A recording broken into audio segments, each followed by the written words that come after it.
operators for their patience as well. I know at times they keep some noise in relation to concerns that they've had, but I think at the crux of it is really, certainly from our end, a belief at the level of government that these persons require the opportunity to have a fair and level playing field just as everybody else within the transport sector. One of the things that concerned us and really brought this to a head was the disparity in the rates that existed. For instance, if you went from the seaport to the airport, you were paying $80. If you were coming from the airport to the seaport, you were paying $46. These things are not right, and we believe that attempts had to be made to not only understand better the challenges that operators were facing, but to bring some level of parity to this situation. As such, Ambassador Maskell, and I really want to thank him as well for the work that he has done. It has been stellar work, very outstanding in terms of his commitment to seeing this through. He's met with all of the various stakeholders. He's led the discussions at various levels. He's guided the ministries, guided the cabinet, and based on the expressions that have come back from him, he would have recommended to us a new fare structure which took into account all of the input costs that the operators currently face, all of the costs in terms of insurance and fuel. As you know, we've had the issues of raising fuel through no fault of our own. But it has taken into account those factors to be able to ensure that we have a standard fare setting that allows for people to be able to earn a decent living. We regret that this has been long in coming, but I feel that now that we've had particularly these discussions, not only today but New Year's Day, we had the opportunity to speak with the associations, and we've been able to agree that while the fare structure will be changed, effective from tomorrow, we are also working together on rolling out the taxi app in the coming months. Our intention is therefore to continue to meet to look at some of the other teething issues that the association has, and to ensure that both the commuters as well as the operators are in a position to know with clear confidence what the cost of travel from one destination to the other is likely to be. And that is really the objective, I believe, for both the association, the tourism entities, and certainly the Ministry of Transport and Works as well. And therefore, I have asked Minister Abrams and the team at CPC to assist with the drafting so that we can expedite this process. As I said, Cabinet is in agreement with the process, but as you know, these things have to go through other formalities, and therefore coming out of our meeting this morning, those things will be put in place and effective tomorrow. Once published, taxi operators in this country will be able to, and in particular those at the airport, will for the first time in 15 years be given the opportunity to have a significant fare increase across the board. I welcome this opportunity to be able to be the bearer of this news. The truth is, apart from Dr. Maskell, there have been my predecessors who would have worked tirelessly as well to have met with the sector and to deliver on the promise of the Prime Minister. I was remarking to Mr. Moore earlier that we're back in, I think, 2018. We would have led a team through with the then leader of the opposition, Prime Minister Motley, who would have visited the taxi operators and heard their concerns. I think Minister Simmons at the time was with us as well. And we understood then, as we do now, how important and significant this particular position that we have taken is to the sector. And we therefore look forward to fruitful discussions taking place over the course of the next few weeks and months with the stakeholders to be able to fine-tune a few things with a view to being able to roll out the taxi metering app within the next few months. I think we've set some timelines that we're going to try to keep to, which is that we have the app is in its early stages, but we have to have the input of the stakeholders. We're hoping that with this change today, that the operators will be able to hit the ground running, but it certainly will prepare them for the next tourist season as well. We are hopeful that by the end of April, we would have concluded our discussions and would be in a position then to have perhaps a full rollout of the Taxi app by the 1st of July. Of course, as you know, things sometimes change, but those are the commitments and the agreements that we have made here this morning in an effort to indicate the seriousness with which this administration believes that these operators have, in a sense, been unfaired for too long, and we need to bring some level of justice and fairness to how they operate. People must be able to eat in this country comfortably without having to protest and without having to raise alarm. And therefore, I am pleased that on behalf of the government, on behalf of the cabinet, that I can proudly announce that we have fulfilled yet another obligation to the people of this country, though long in coming, but we have been able to fulfill it with the assistance of all of the stakeholders, and we look forward certainly to being able to work with them to complete the transformation that is necessary in public transportation. I'm going to ask Mr. Moore at this point, who is the spokesperson on behalf of the other associations at the airport, just to address you as well, and again to thank him and the team for being here with us this morning. Mr. Moore? Good afternoon. Hold on, Mr. Moore. It's late. Good afternoon. Good afternoon to the press. Good afternoon to everyone. We are really grateful for what have transpired in this meeting this morning. We are satisfied with the increase, and we are thankful to the government, all the technocrats, all the persons that work from behind the scenes. We are so grateful to you. Rates look good. So going back to my guys, they should be satisfied when I go back to them after this conference. And we're really grateful. We're really, really, really grateful. And thank you, Mr. Deputy Prime Minister again. Thank you very much. I don't know if there are any questions from the press, but we'll quickly entertain a few questions. Of course, Carlos. Yeah. Sorry, Colville. I'm going to start with a two-pronged question, Minister. Firstly, and I think Ambassador Maskell meant to weigh in on the second part of this question, especially. Well, firstly, could you give us an idea of the percentage of the rate increase? You heard Mr. Moore. Mr. Moore is extremely happy. Yeah, well, as happy as Mr. Moore is, the public is still in the dark as to what exactly We it will is. publish those figures by tomorrow. As I said, allow the process to take place, but it is a significant increase compared to what they would have had before, and bearing in mind that it is an increase that is long overdue. I want to reiterate, this is 15 years, so it's not just a simple case of 100% increase, but it is a 100% increase that has really not been given over, or any increase that has been given over that period of time. And as I said earlier, Dr. Maskell has looked at the rates. With the Seaport, I gave the example as well as to what the others are charging in the sector, and it is simply not fair to allow these operators to continue without these increases available to them. And the second part of my question, now obviously I don't want to rain on the parade of the taxi operators who are in very good spirits having received this increase. However, this increase comes at a time when Barbados is reeling from high inflation. The country is regarded as one of the most expensive tourist destinations.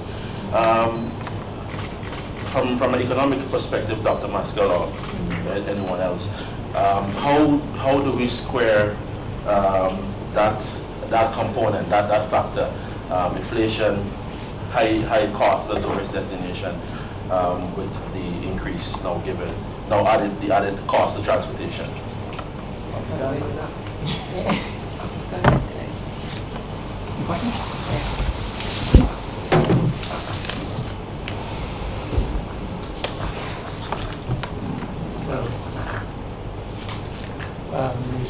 Something called fairness has to engage any economic activity. So I'm sure that if you were in a business where you were still using rates designed in 2008, you'd be very unhappy. So it is not right that this small group should have suffered such a misfortune. And as a result, all we are seeking here to do is to rectify and to put in place what should be. This is justice. But as much as that's understood, I mean, do you foresee it adding to the inflation And well, it's not about the inflation. What in this instance it is about what is right. There has been increases in the cost of diesel, in the cost of gasoline, increases in the cost of vehicles, increases in insurance, parts, every such thing. So why should this particular group not be able to increase the price of the commodity 15 years later? And as a result, I don't think that you can fault it. The other thing is that most of what they will recoup will come, as you are saying, from visitors. So I can't see how a visitor could expect that he or she should still pay a taxi fare for as far back as 2008. It's called justice.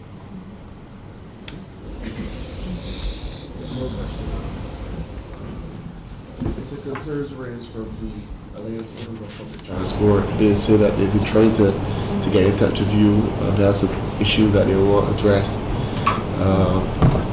Just to be issues related to potholes, overgrown bus stops, taxi operators in the city needing better facilities. They say they've been reaching out to you trying to get a meeting, and they've been unsuccessful thus far. I think it is fair to say that all of the concerns of the persons that we have responsibility over are important. There are times, however, where some take greater priority in terms of the setting of meetings. We've just come out of the Christmas period. I think you can appreciate a lot of the not only the officers, but a lot of people have been off. So in fairness, we are at the start of the new year. I expect the Alliance and others to say that they want to have meetings, and we will facilitate those meetings in the course of this month and next month. So they can be assured that the meetings will come in due course. But those concerns that have been raised, the issue of potholes, we address those issues on a day-to-day basis. That's not an issue of the Alliance alone. I think you yourself, sir, I'm sure, has challenges with potholes across the country, and we are working as a ministry to try to address those issues. I think people forget from time to time that the fact that we did not have significant repairs and rehabilitative work to our roads for such a long time has resulted in a further deterioration of the roads.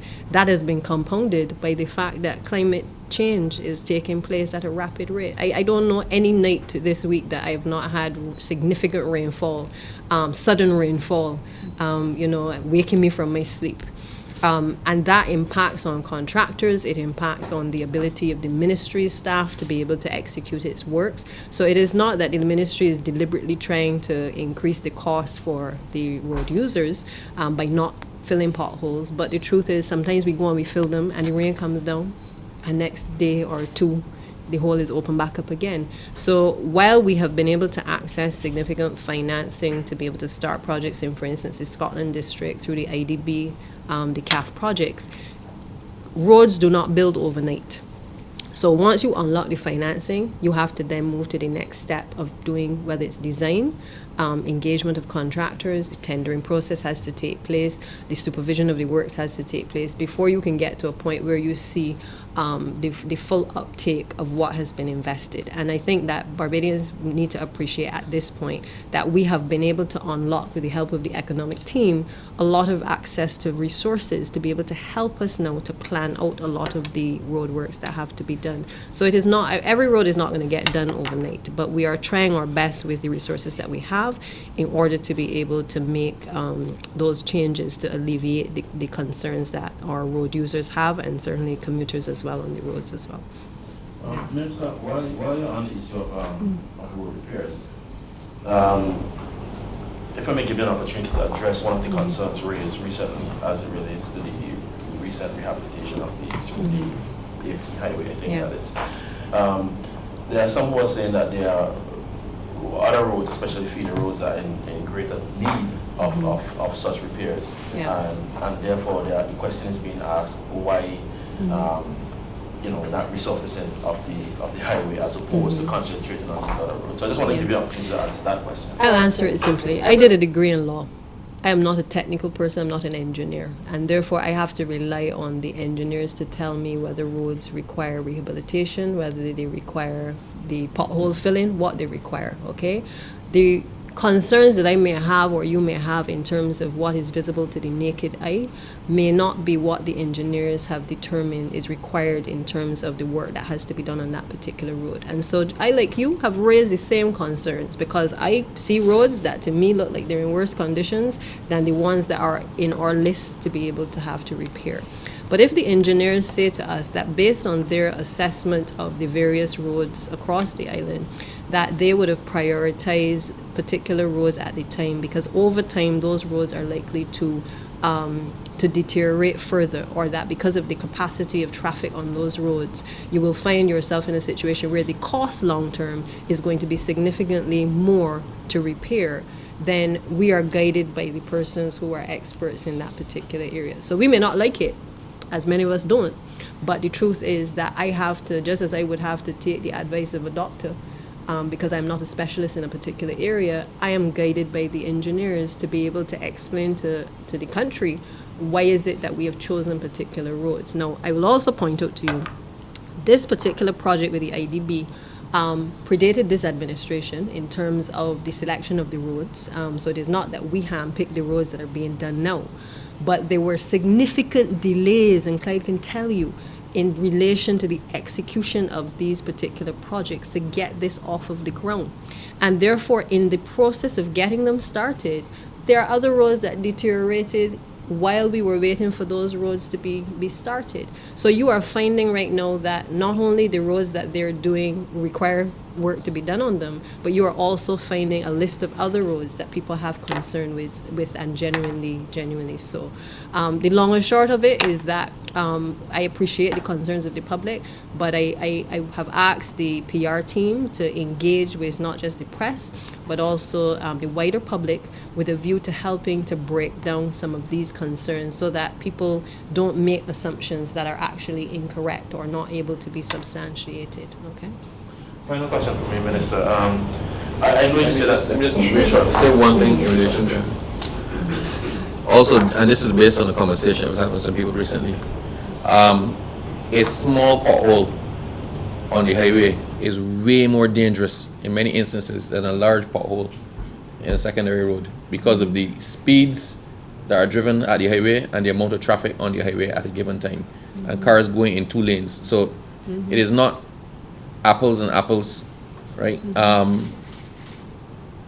You have to address faults that appear in the highway a lot faster than you have to address them in the minor roads because the consequences are way more severe from a smaller fault. Just want to add that I think the public needs to also appreciate that we have two major road builders in this country, right? But we have significant amount of work that has to be completed. Obviously, we want to make sure that we are able to accomplish what we have set out to do, and it is going to mean over the course of the next few months and years that we're going to have to open up the market to ensure that we have more players being able to fulfill the expectations that Barbadians have in relation to road infrastructure and road rehabilitation. Now, what I am more concerned about is making sure that works that are started are completed within a timely manner, because it has a significant impact on and causes disruption on road users. And therefore what we have to make sure is that if timelines are set, that those timelines are followed so that the public does not feel significantly inconvenienced. And therefore I speak as a user of the road as well. I'm not just the minister. But I speak as a road user, and it frustrates me as well when we have situations where road works are not completed on time. But I'm also mindful that I live in a Barbados now, as I said before, where climate change is also impacting on the ability of our road contractors to complete their works. So we have to still factor that in when we are critical. We still have to pause sometimes and recognize that it is not business as usual in Barbados. We have a short window within which to complete the roads in relation to the dry season, or what used to be the dry season, but that's also changed as well. So we are facing a number of challenges that do not make for an ideal situation. And all I can again ask is that we make sure that we educate the public as to what those challenges are so that the frustration is significantly reduced as well. As I said, final question from the Minister. I know that you said that the rates are going to be published tomorrow. However, could you tell us as much as it relates to, has it now risen to parity with hotel taxi operators and port taxi operators? You heard Mr. Moore. Mr. Moore is happy. I expect that the taxi operators are, that when he gets back to them, they will be equally happy. As Dr. Maskell said, this is about justice, this is about fairness, this is about equity. It cannot be right that we continue with a fare structure that has not changed for 15 years. It is not right. If I may just say that these rates will now apply to all and sundry. Correct. So it's a fair across the board. Right across. Right across the board.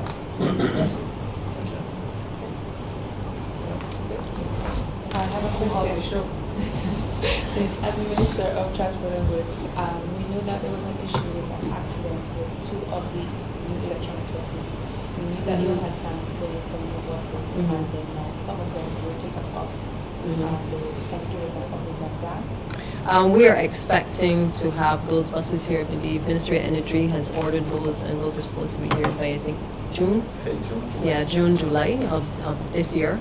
And we are also in discussions with Prime Minister and Ministry of Finance. We have our estimates coming up shortly, but it is our anticipation that we will also have the opportunity to procure additional buses. This electric bus fleet is really a flagship for Barbados. The rest of the Caribbean has been coming into Barbados, excited by the opportunities that have been created by us being a trailblazer in this area. It is an area that we really want to continue to pay attention to because it has set us apart in terms of the reductions in fuel costs. And therefore, it is definitely, I think if Dr. Maskell has his way, we will be increasing the fleet significantly over the course of the next couple of years. But yes, the drivers, I believe, are doing well. I'm sure that's what you wanted to ask me as well. And the buses, as you can appreciate, the parts and stuff obviously have to be sourced in order to do the repairs. What's the issue with the accidents that happened recently? There was an accident with 2 electronic buses. Right. So I said the drivers are doing well. I can't Okay, speak to but the. you can't I can't speak speak to the nature of the accident. I don't have a police accident report, and I think those investigations are ongoing. So for me, the priority is just making sure that the human beings are well. The buses can be replaced, but we've lost no life as a result of those accidents. Right? As we are in the building of the Barbados Water Authority, we wanted an update on, we know that last year there were plans that were put in place for people who had to make a payment plan for a delayed payment over the COVID period. Can you give us an update on how that has been going? The Barbados Water Authority would have spent a lot of time educating the public on the amount of the arrears that were owed, especially through COVID. We took a decision as a government that we were not going to enforce the disconnections, particularly in relation to residential customers. We have been working assiduously to collect on the commercial customers, and that has been going very well. A number of people have entered into payment plans. They have taken the opportunity to come in and to indicate the challenges that they were having. With the residential customers, I believe letters are going out this week to be able to advise them as well that they need to start making payments. But we are also sensitive that you have a number of situations, hardship cases, and we also have situations where people need to be put in a position where they may have leaks at the house and they don't have the means to be able to carry out those repairs. Therefore, the bill continues to increase, hence the arrears. So the board is currently looking at an approach that would allow for us to be able to address those particular class of persons to see how we can in any way assist. With regards to the commercial entities, how has that been going? It has actually been going well. The truth of the matter is that, especially in the tourist season, you find that collections are actually increasing because obviously persons there's a threat to their businesses if they don't pay. So we're finding that those commercial customers have actually been stepping forward and entering into arrangements. And we have been reasonable. Yeah. With now, we heard that the board was recently replaced. What is the issue that led to that decision? And the board is appointed. I don't know what you tell me. What's the issue? I as minister, I've changed all of my boards. I have that right by law, and therefore I exercise that right in order to be able to make some changes. The Barbados Water Authority, particularly with all of the efforts that the Prime Minister has been making in relation to climate change globally, obviously is going to have to be at the forefront of making significant changes, both in terms of its transition as a state-owned enterprise, the cost-saving measures that it's going to have to put in place, and I think that we needed a different team for the times in order to be able to catapult the organization and to make sure that we can deliver on the responsibilities that we have to the public in relation to water. So it really is, there's no issue whatsoever as far as the board is concerned. Right? Final question? Yeah, Minister Bradshaw, I mean, we all know these term commencing next I'm no week. longer Minister of Education. I know, but in terms of Kidding. availability of buses for Yeah. children with special needs, you can recall Yeah. one of the prior speaks, individuals spoke of there not always being Yeah. a bus available for schools of children with special needs. So just Yeah. wanted to know if that is not addressed. And that is why we have said that even in the procurement of the buses, we're trying to make sure that we include buses that obviously will cater to persons with disabilities as well. I think there's also some discussions ongoing about how we can open up the market more so that persons who might want to bring in vehicles to operate their own transportation systems with persons with disabilities, that they're even better facilitated than they are now.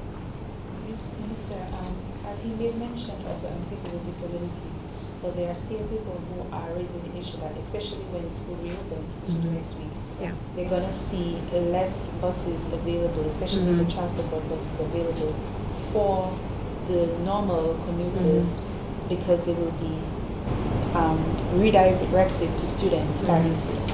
And what is the plan for that? Right. So I believe the Transport Board will make a statement in relation to that if they haven't already. But the challenge, this is an ongoing challenge, and that is why we have been so focused on trying to get the additional electric buses. Obviously, it takes resources in order to purchase the buses to make sure that we have the adequate fleet. But we are having some challenges, as you can appreciate, with the maintenance of the buses. Sometimes the repairs take a little bit longer than we would have expected. The other challenge is that sourcing of the parts sometimes is also presenting some issues. So there are challenges that we are trying to confront, but obviously there are some things that are way beyond our control. And I think that the discussions are ongoing now with the Ministry of Education as it relates to the transportation issues and trying to find some resolution there in terms of a schedule that would facilitate the shortages of buses that we're likely to see. Okay. We've heard that there are plans to divest certain departments, authorities in the government, like CDC. And we heard that the Transport Authority has been included. Can you give us an update? We have been tasked with trying to save money so that we have funds for other areas that are critically important. So things like the social services, the healthcare system, we have had to put measures in place as a government across the board. And it's not just state-owned enterprises, but we are carrying a significant burden by the state-owned enterprises, and we have to make sure that they are generating revenue and that we have cost-saving measures in place to make them more efficient. And that is really what we have been tasked to do. So the largesse and the expenditure that was taking place many years ago, our economic team has been guiding all of us in terms of how to make those cuts without making life more difficult for Barbadians. And so I think that is a work in progress in terms of bringing some balance to the challenges that we've been facing at the Water Authority. Yeah. All right. If there are no more questions. One more question. Sure. I know that taxi operators are happy. Happy is a relative term, and that's only relative to the increase. Are there any other goodies and advice that they were asking for that they didn't receive, that you are looking at You say goodies. I am Santia, not Santa Claus. But we have had fruitful discussions, and I will be fair and say that despite all of the protests and everything last week, I really have enjoyed the cordial relationship with this team that has met with us in terms of our stakeholders. You come to meetings sometimes and you want everything, but the truth is that we have been able, especially this morning, to be able to lay out to them what the issues are, whether it is the processes that we have to go through, whether it is the issues of drafting, the time that sometimes things take, even with the best intentions. And I've found that they have been relatively receptive to those concerns. We have committed to a meeting. Clyde is going to meet with them between now and the 20th. We will come back after that meeting because we want to prepare ourselves for the rollout of the app. And I'm only going to do that with the input of the association. So we want to share some of what is on the horizon, but also have their input so that we can better tailor what we are about to do for them. There's no point just introducing an app, but they're not satisfied with what is being introduced. So we have to meet each other halfway. And I think, like, as of today, there is a win-win in that we have delivered as a government on the promises that we have made to them. Equally, they have a win in terms of a 15-year wait that has now come to fruition today, and it therefore, I think, provides that platform for us to build on the relationship on other matters that may be of concern. We also had the airport here this morning as well. Because this is not going to be a consultation that is in isolation. It's not just with the stakeholders at the airport who are taxi operators, because they have a direct impact on the tourists that come to the island. And therefore, we met with Gaia Inc. The chairman of BTMI was also present, and the staff from Gaia, to be able to look at some of their concerns along with the drafters, because when we come back to the table, we want to be able to incorporate not only into the legislation, but we want to be able to incorporate into the app some of the concerns that they have expressed here as well. All right. Okay, so if no other questions, I just want to take the opportunity. Thank you, Mr. Moore. Thank you to Mr. Bunthorne, Mr. Harewood. Truly appreciate it. And to Dr. Maskell for all of the assistance you have rendered to us in getting to this point. Minister Abrams, thank you for taking my calls late at night to be able to make sure that today happened, and to the entire team. Early in the morning. The entire team at CPC, and to certainly the ministry staff for being able to facilitate and make sure that we were able to get to this point.